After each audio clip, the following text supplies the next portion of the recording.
What's going on, guys? Welcome to Real Reds Talk. We're excited to announce that the FPL roundup is back. It's Fantasy Football Friday, and with so much going on with Manchester United recently, with new ownership, 2 games every week, it's literally been hard to fit this content in. But it's back now, and of course, I'm going to touch on the double game week for Manchester United, but we're going to go through the fixtures chronologically, look at where the points were won, look at what teams have done bad, what teams have done good, what players potentially to draft in for this FPL. And let us know if you've got a team, whether it's in our league. Obviously, I think currently we've got 164 in the Real Reds Talk League, and whoever wins it wins a random retro jersey, which will be an absolute belter, by the way. So whoever is at the top by the end of the season, they will win that kit. But I'm going to go through the games and then I'll go into the league and I'll dive into how everybody's doing, etc., etc. And first and foremost, how are you guys doing?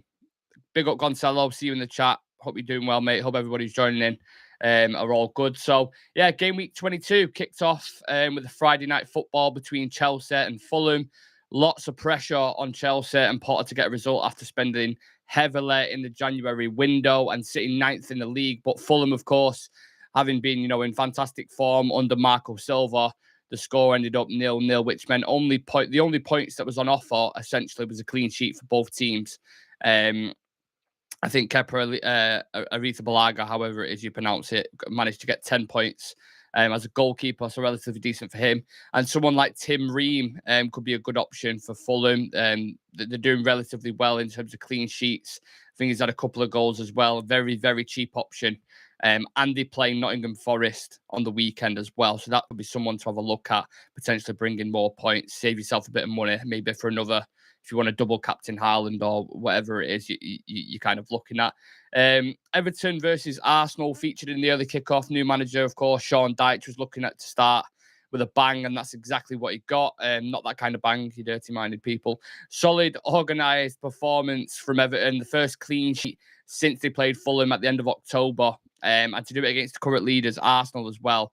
What a start for Sean Dyche that is, by the way. Unbelievable. And I doubt many people had Everton defenders because they've been, getting absolutely battered for the past couple of weeks. But if you would have had Tarkowski in your team, he obviously got you a goal and he got you a clean sheet as well. So a bit of a niche out there with James Tarkowski, but, fair play to you if you did have him in your team. We move on to the 3 o'clock kickoffs. Leicester versus Aston Villa in a barn burner, probably the game of the season.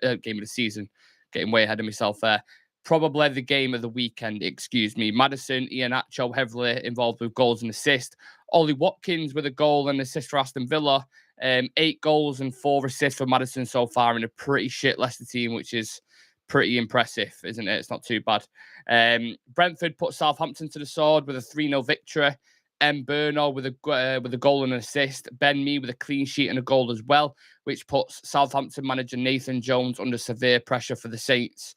3 goals and 1 assist, by the way, and 8 clean sheets for Ben Mee this season.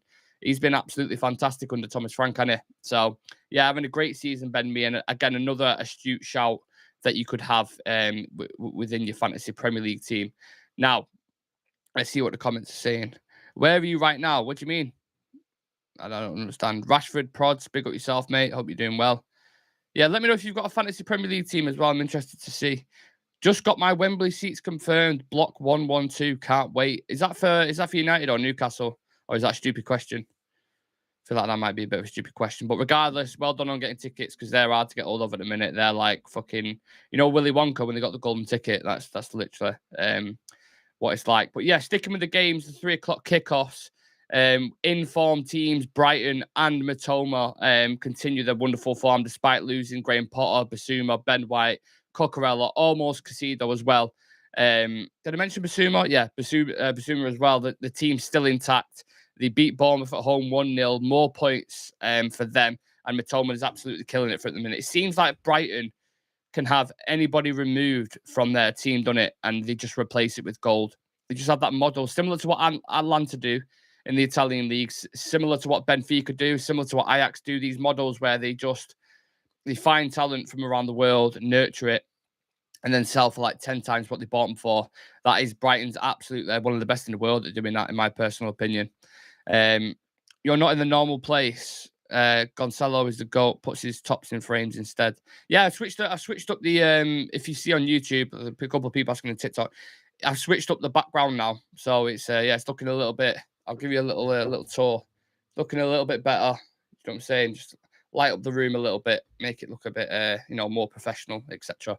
So yeah, Brighton beating Bournemouth 1-0, more points for them, clean sheet as well.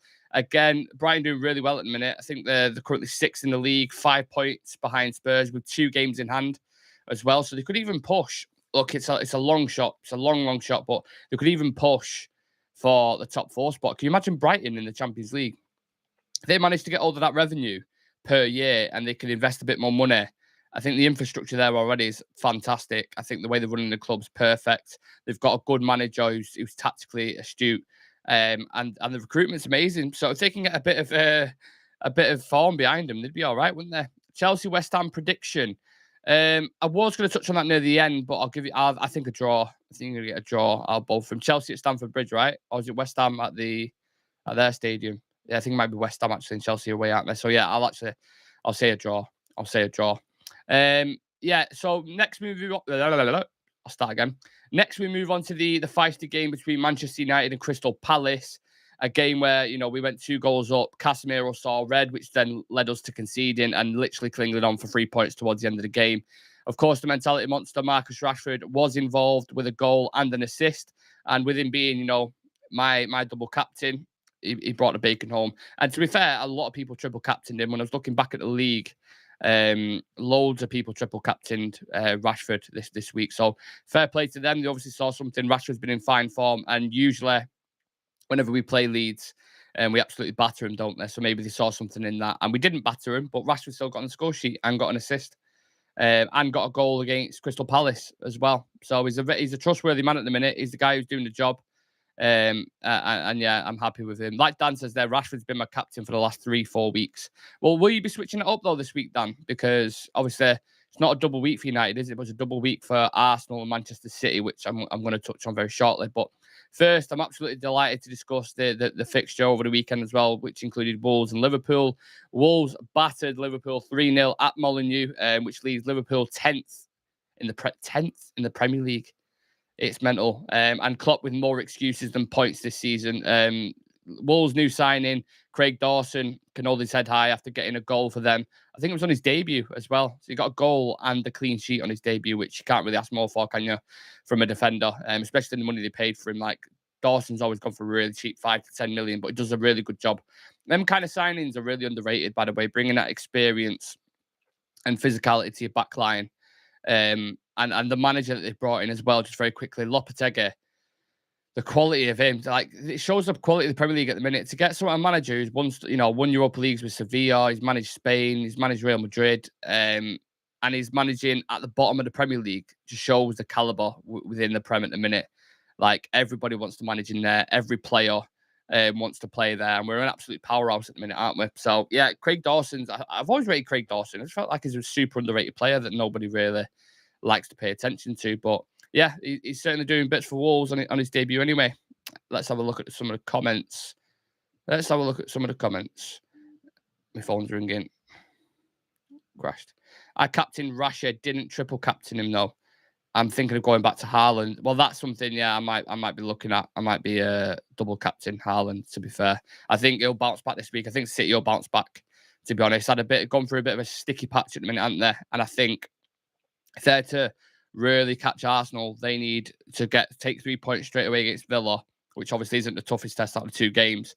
And then if you go and beat Arsenal, you never know, Arsenal could drop points against Brentford. Brentford have been really good this season. They're considered a top 6, top 7 team. They're only just behind Brighton. So Thomas Frank's teams are hard to beat. He sets them up really good, structured, compact, but then has really good attacking flair players like Mberno, Ivan Toney, and Wissa, some other players as well who are really, really good. So, it's not going to be an easy game. And I think Arsenal are away, aren't they, at Brentford? So City are going to bounce back this week. That's what I feel like. Sticking with top 4, the theme of top 4, should I say. Newcastle pick up the 10th draw against West Ham, which, is more than any other team in the league. More draws than IKEA. But they are showing a defensive resilience. However, no clean sheet this time. But a goal for Wilson, and Paqueta scored his second goal of the season to take a point from St James's Park, which obviously at the time we felt we capitalised on getting a result like Crystal Palace. Everybody else dropped points, felt really good.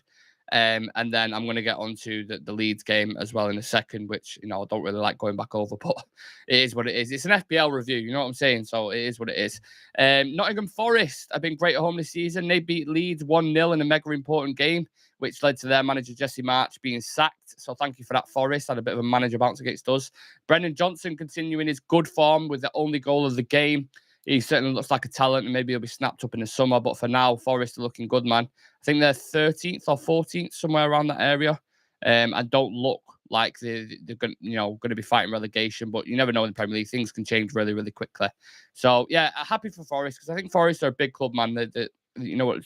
I know they've really backed the manager. They obviously went through a sticky patch, didn't they, with Steve Cooper, where at the time a lot of clubs would have just sacked him, threw in the towel and just said, yeah, you done, mate. That's what it is. But they actually did the opposite, backed him. Now he's turned it around. That's like, you can't ask for like more faith than that, if you're a coach. So, yeah. Brentford beat him last season. Exactly. That's what I'm saying. You're right, Aidan. How you doing? Thoughts on new buyers who's trying to get us? I've got a big show tomorrow, by the way. You just reminded me to plug that.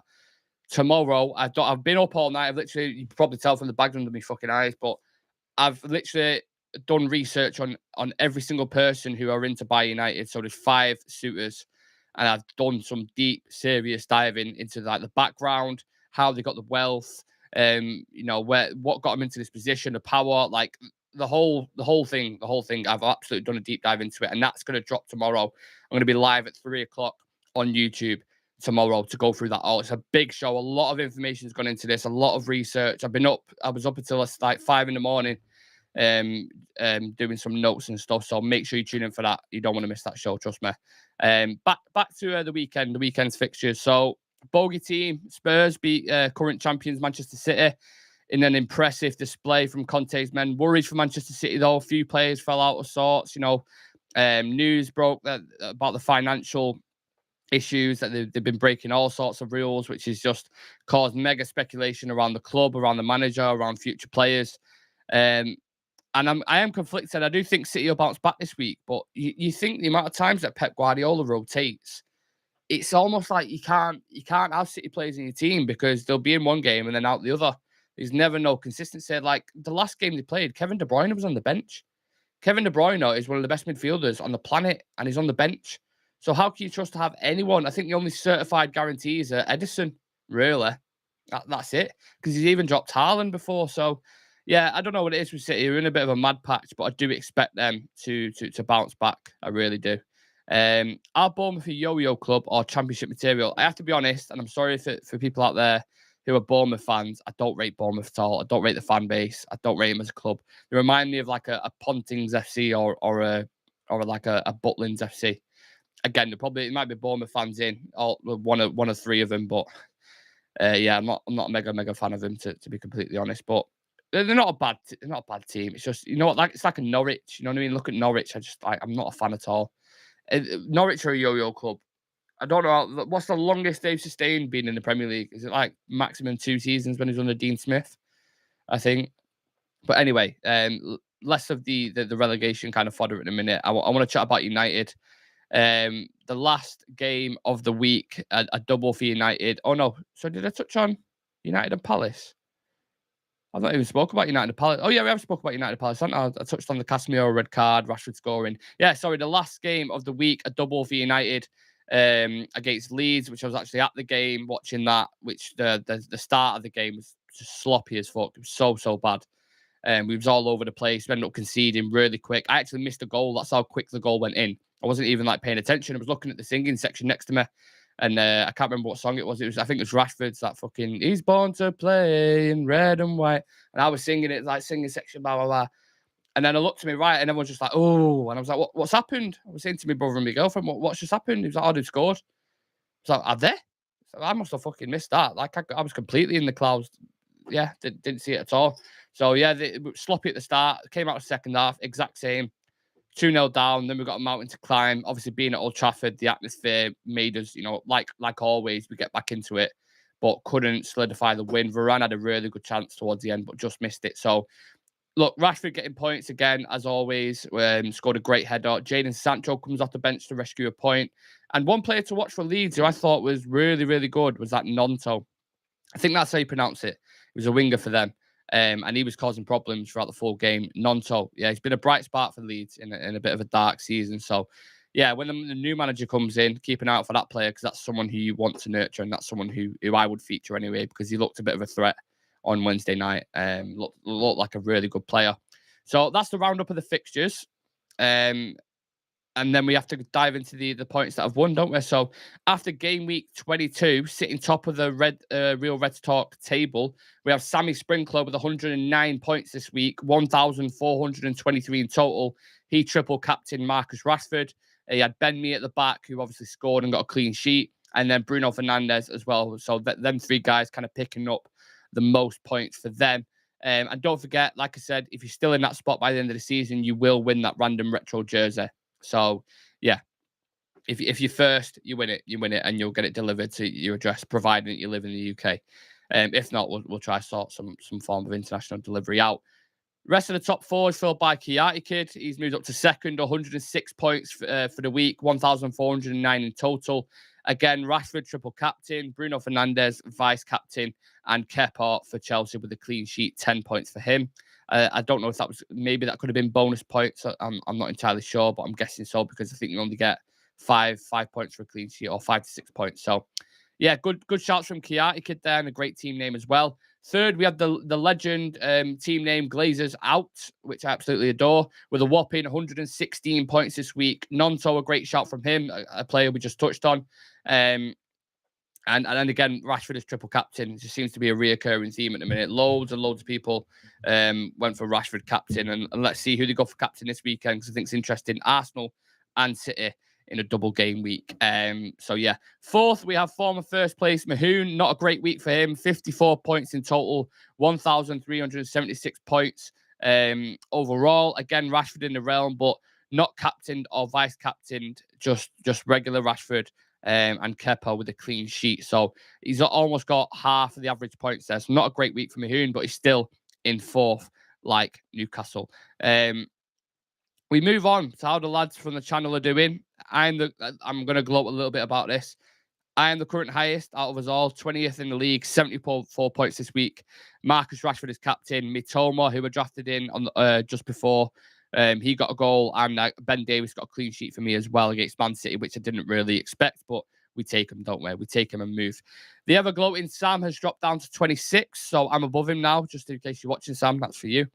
Sam has gone down to 26, like I just said, 35 points this week. Casemiro suspended in his team. Zaha, Eriksson, and Bruno Guimaraes hit with injury, so he's got some tweaks to make. Chive is now back above Dan in 33rd, 85 points. Rashford triple captain. Brighton defender Estepanian, the Colombian left back with a clean sheet, and Harry Kane with a goal. Is Chive on his way back to the top? Let's see what happens with that. Gonzalo say Ben Davis, my goat. Fair enough. Cherries are my second club. Thanks, bro. Apologies.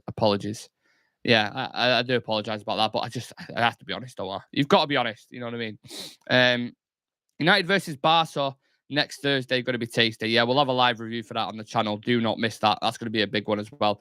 And a live watch along with a couple of us, which will be the first in a while. So, yeah, the Barcelona games, we're going to take it very serious. And we're going to put a lot of content around that game and hopefully get some content outside the ground as well. So, keep your eyes peeled for that. I was going to say keep your ears peeled, innit? What do you say? Keep your eyes locked? Is that what we say? Keep your eyes locked? Yeah, something along the lines of that. Yeah, Dan, if you're still in the chat, this one's for you. Dan is closely follows behind in 36 with 75 points. Rashford captain, Diego Dallo assist for him, and Kane goal as well. Keeps it tight between him and Chive. Only 4 points between Dan and Chive from the channel. So that's heating up there. That's becoming a bit of a top 4 battle, but lower down the table, if that makes sense. Very, very close. Saint says, going to make my picks now as I'm at an event with free whiskey, so could get disastrous afterwards. Well, you got a lot of changes to make, Sam, because you got a lot of injuries. So, yeah, pick wisely, my friend. Pick wisely, because I'm coming for you. Well, I'm already above you, so I'm just going to gloat. I'm just going to yeah, feels good. Feels good. Can you smell that victory in the air? Smells good. Yeah, and then we've got the other two lads, Adam and Shreyas, who let's be honest at this point, just completely given up halfway through the season, somewhere near the bottom of the table. That's all you need to know. And typically, we do a donkey of the week, who we think has had a bad game, who's had a bad week with points near the bottom of the table.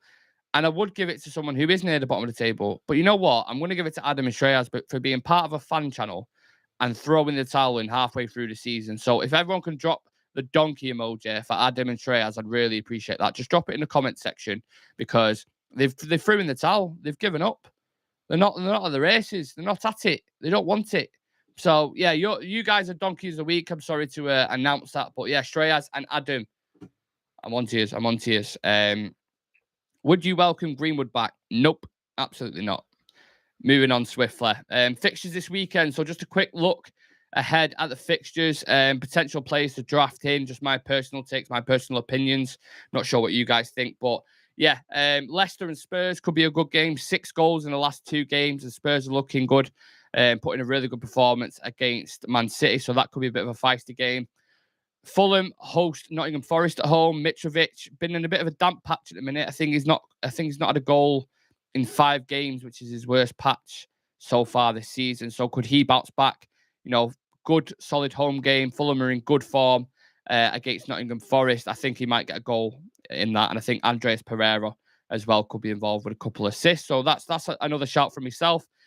And of course, it's double game week for Manchester City and Arsenal. Haaland, Mahrez, Saka, and Ødegaard are going to be heavy favourites this week. Can't wait for that game between both teams, especially the game between City and Arsenal was a bit of a blockbuster in it, which I never thought I'd be saying this season.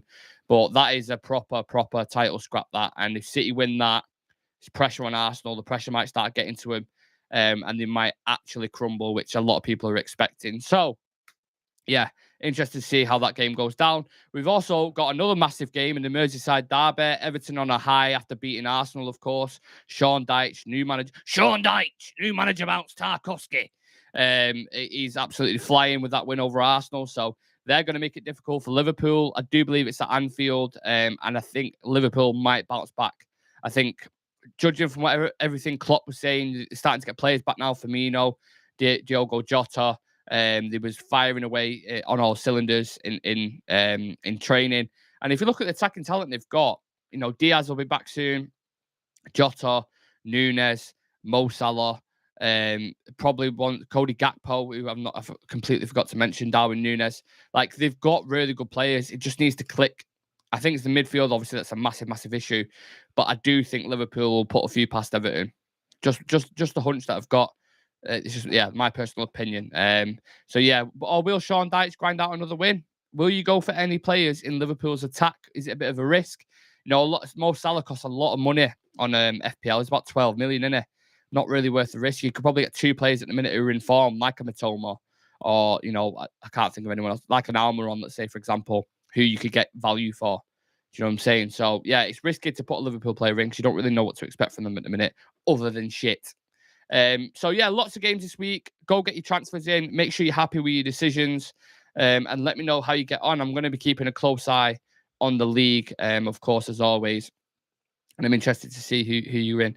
Gonzalo, what's your league called? I'm going to join. It's called Real Reds Talk. It's on the Premier League app, but I'm not sure if it's still open because we're over halfway through the season now, so you might not be able to join. But give it a go if you want. Give it a go. Don't you think we should sign Sabitzer permanently? Well, I don't know. It's hard to judge, isn't it? Off he's had one game and a 15-minute cameo. I'd rather just wait. The jury's out for me at the minute with Sabitzer. I'd rather wait until the end of the season to decide that. I think he'll be a good player if I was to make a prediction. But look, you can't just sign players off your thoughts and what you think they're going to do. You have to see the material in front of you. But I think once you can get Casemiro, Bruno, and Sabitzer playing regular. Obviously, Eriksen out for a while. I don't mean no disrespect there to Christian Eriksen, but he's going to be out for a bit in it. So once that midfield of Bruno, Sabitzer, and Casemiro gels together, I think that's going to be a really strong midfield. I think they all complement each other. You've got Casemiro as the anchor, the one who reads the game fantastically well, just keeps everything glued together. You've got Sabitzer, who could be the ball carrier, that box-to-box number 8, who can link it between the attack and defence. And is great from dead balls, great technician. Got a bit of bite about him as well, which Christian Eriksen lacks a little bit. And then Bruno Fernandes, you know what you get from him. You get, all the intensity off the ball, creativity on it, and many other things that you get with leadership, etc. So that midfield, I think, once you start playing together on a regular basis, I think they'll be really good. Yeah. Now, moving on to Ten Hag's press conference, he said a couple of things today. Spoken on Alejandro Garnacho and spoke about some worrying injuries as well, which I want to touch on. But just a quote on Garnacho, Ten Hag said, "I think he's doing well. He has an impact on our game. I think he is a threat. Also, yesterday, he had good actions. He was lively, created chances, but had to score. And finally, it's about that you have an effect." I don't think it's about he doesn't understand the decision to sub him off. He's quite emotional. That's his strength. He brings to his game. He wants to win. He wants to play football. He doesn't want to miss any minute. And I think that is a good thing. He said, Garnacho, totally convinced about himself. That is a good thing. You need that in the biggest stress fractures that you don't have to perform. And he is doing that and he wants to contribute to the very end. How do we feel about Garnacho? Because I feel like there's a lot of criticism with him at the minute. And people are quick to get this guy's 18. Do you know what I mean? Can you remember what he was doing when he was 18 years old? He wasn't playing for the biggest club on the planet, expected performances every single week in, week out. Like, it's a big pressure to have. And I just think these young players are naturally going to have dips. He wasn't awful against Leeds on Wednesday. He just couldn't beat his man as much as he was doing before the World Cup. And that'll come with strategy. That'll come with time. That'll come with him putting on a bit of timber, a bit of mass, bit of physicality that Rashford's done over the past couple of years. It's just development, and he's got loads of players there who we can learn off and experience. He's got wingers who are in the next stage of their phase. Now you've got Jadon Sancho's 21, 22, Rashford's 24, 25, Anthony De Santos is 21, 22. So you've got players there who are in the next phase of their game who they can look down to Garnacho and say, hey, maybe try this in your game. When he steps out, you step in, etc., and give him advice and just nurture him through the game. That's what experienced players are around for. Yeah, I think he is better coming off the bench because he brings in one particular spark that is amazing. Yeah, I wouldn't disagree with that either. He's not, an option. Him and Palestra, I think they both do really well off the bench, and they're both a good option. The issue is because Anthony De Santos is injured, which I'm going to talk about in a second, and because Jadon Sancho's only just come back from this training program, Ten Hag didn't want to rush him in. You have to start him on the left and then started Rashford on the right. But starting Rashford on the right-hand side kind of negated our attack. We put our best player out of position a little bit. Didn't really affect the game. And then second half, Garnacho was getting a bit frustrated. He had a really good opportunity, which, he took it past the keeper, but then missed. Just lacks composure at times, and you get that in young players. It's very rare to see a very composed, like an Mbappe is a prime example in the World Cup, a very composed individual who's world-class talent at that age. It's almost impossible to find a talent like that. So to him show potential like that at the age of 18, I think he's done well, man. I think he's looked really good. He'll come back, he'll learn, he'll develop, and that's what happens with young players. And he's got the perfect manager for it. So yeah, like you said, yeah, exactly. Rashford was a ghost on the right. He really was. He really, really was. But then he moved back onto the left, and he was doing bits, wasn't he? So yeah, Garnacho was absolutely fine. I've got no qualms about him whatsoever. He'll come good. It's just a lack of depth in certain positions. Players not gelling together as much because we're chopping and changing constantly in the forward line, in the midfield, and you lose that rhythm then. Do you know what I mean? It's easier for people to pick on Garnacho when the rest of the team aren't really playing well because it's highlighted. Do you know what I mean? But when the team's playing well, he's on it with him. He'll get his criticism. He'll get his praise. Excuse me. He'll get his praise. Hello, Cyril. Hope you're doing okay. Yeah, the next quote I wanted to jump on. So Eric Ten Hag said, I don't expect Anthony Martial and McTominay will be available, but we have some days. I don't expect it. And if I can oversee it until now, I don't see any new problems coming up. Barcelona, I think same answer. I can't say for, 100%, but don't expect it. That's what Ten Hag said, which, apparently Martial has suffered a hip injury. Anthony's got a leg problem. And McTominay has an unspecified injury, whatever that means. Maybe he's injured his ball bag or something. I have absolutely no idea. And if you have, sorry, Scott, I hope you rest. I hope you, rest that bag and get better soon. But yeah, look, we think about injuries now. Donny van de Beek out until the end of the season. Christian Eriksen out until April, March, something around that area. Casemiro out for the next couple of games. Scott McTominay out for until 3 weeks potentially. Anthony De Santos, don't know what's going on with his leg. He's out for a bit. We've only got Sancho just coming back from this program. slowly trying to get him back into the squad. And we've got to, deal with Vegas up top, which, Vegas does a job, but I don't know, man. I don't know what it is. In fairness to him, on Wednesday, there was lack of creativity. It was a bit of a graveyard shift for him. It really was. So I can't be too harsh on him too much. But yeah, he's just limited in it. I think he's not great in the air, which, considering he's 6'6", we could have done with, because Ten Hag does like to use a long ball on occasion. He's not necessarily quick. He's very slow in the transition. When he drops deep, lays it off, and tries getting back into the box. That was one of the issues that we had with Cristiano Ronaldo. Now, obviously, Ronaldo was a bit quicker than Weghorst, but he couldn't get back into the box on them quick transitions. You got Rashford and Antony belting up the pitch. You then got to get back into the box to get service from them, and Weghorst just really hasn't got that pace and mobility to get back in. So that's an issue. But you can see he does a job, and he affects the game and makes it better and opens up more spaces for Rashford and for Antony and these kind of guys. So it's a weird one, and it's just kind of do a job striker. But I think he's got 1 in 6 games so far. You'd at least expect a 1 in 3 return, I'd suggest, but who knows? The rest are a big miss. I hope we've got a good few players back for the Barcelona games away and home, and the League Cup final. Of course, that's the main priority. As long as we've got for both them games, the Barcelona one and the League Cup final, we've got Casemiro, Sabitzer, Bruno in the midfield, and then Antony, Rashford. I think we'll be all right, because the defense just holds it on anyway. Diego Dallo's coming back now. You could obviously tell it was his first game back on Wednesday. Wasn't quite up to it, but Wan-Bissaka's been fantastic. Varane and Lissandro guaranteed 8 out of 10 to every single game. Luke Shaw in a similar bracket. De Gea's not put a foot wrong for a while, apart from that mistake at Everton, which was weeks ago, started January, I think.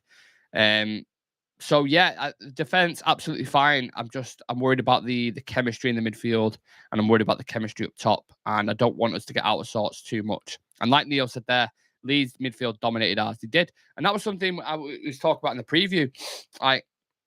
We threw together a midfield. Fred's never played with Sabitzer before, so there was always going to be problems, and Leeds are always going to target that.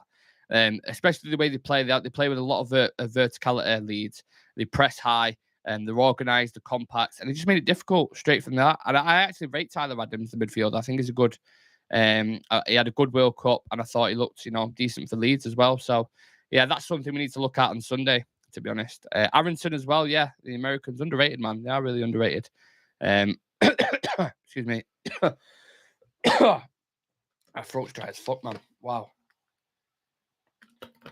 So it is a slight worry in it with United, the injury situation. Ten Hag's managed to deal with it so far, but it feels like the wheels are shaking just a little bit. I think I saw a stat we've won 1 in 4, so we obviously drew to Leeds, beat Crystal Palace, drew to Crystal Palace as well, lost to Arsenal. So it's getting a little bit of rocky form at the minute. We have a few more stumbles, could find ourselves, really scrapping for top 4 again. Whereas we still got a bit of a cushion now at the minute. We just need to capitalise on this. Obviously, I hope we learn from Leeds, from the Leeds game at Old Trafford, and we go to Ellen Road and we batter them. But Ellen Road's going to be a tough game, and the atmosphere there is going to be fucking fierce and intense. And the players are going to have to be up for it. They're going to have to be up for it, because Leeds will make it difficult. They'll make it really difficult. And, Chris Armas or whoever it is who's in charge, pulling the strings at the minute, seems to be doing a good job. And that's what you get sometimes. You get a bit of a manager bounce, don't you? So, yeah. Any idea who might be the new owners? Again, you just give me, you let me plug the thing there. So tomorrow at 3:00, there's a show that I've done that I've been up all night working on. And I've identified the 5 people who are bidding for United, 3 of them being US investors, one of them being Qatar, and one of them being Sir Jim Ratcliffe. And I've done a deep dive on this. I'm talking like super deep knowledge. And that is going to drop at 3:00 tomorrow. So keep an eye out for that on our YouTube channel, Real Reds Talk. If you haven't subscribed to it already, please do. The link is in the bio.